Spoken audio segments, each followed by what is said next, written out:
In Mass Effect Andromeda's multiplayer, you come across various players and teams, all working in various ways. But throughout the years of playing both Mass Effect 3's multiplayer and Mass Effect Andromeda's multiplayer, I've noticed three main archetypes of players out there.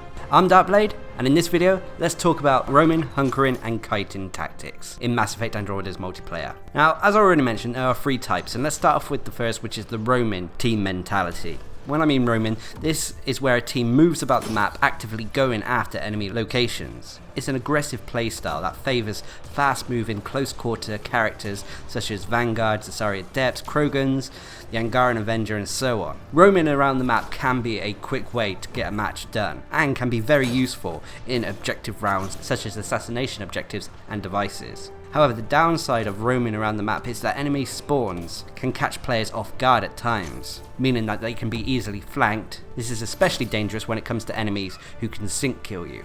Another type of tactic is the hunkering down tactic. This is fortifying a single and easily defendable location. It's a defensive playstyle that favours the use of mid to long range weaponry and powers. It normally involves players waiting for the enemy to come to them rather than the player go to the enemy. This allows players to easily set up kill zones and choke points where the enemy filter through.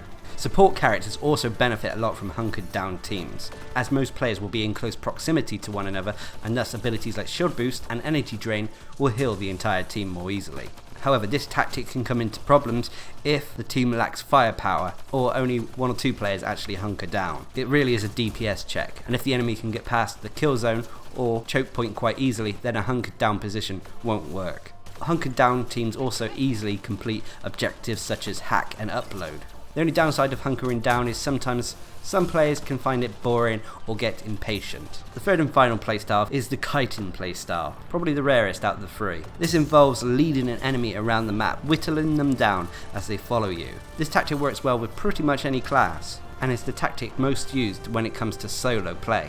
It can also come in handy on objectives like retrieval or devices. Kiting could be seen as a fight and retreat, as you're constantly moving with the enemy slowly following you. With this in mind, if you need a breather, you can run ahead a little bit more to allow for a respite. However, again like the roaming tactic, you have to be careful of enemy spawns, in case they catch you off guard and spawn behind you.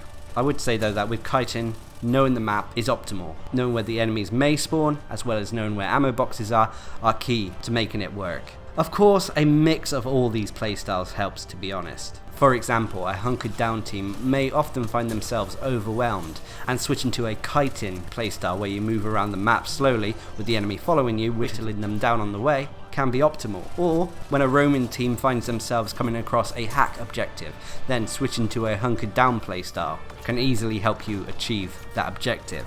Also, which faction can make certain tactics more feasible. One bit of advice though, on the harder difficulties, try to adapt to what the rest of the team are doing. If everyone is doing something different, it can cause issues and make things tougher than they actually are. For example, if the majority of your team are hunkered down and you're roaming around the map, then if you go down through being outnumbered or flanked, it's going to be difficult for them to get to your location. Or if the majority of your team are roaming around together and you're hunkered down on the other side of the map, you may not have the firepower to successfully hold a choke point or kill zone. So keep this in mind when playing the multiplayer. Adapt to what the rest of the team are doing, and together you should be able to easily take on the multiplayer. Anyway, I hope you found this little video helpful, and until next time, I've been Darcblade, bringing you a Mass Effect Andromeda tactics video.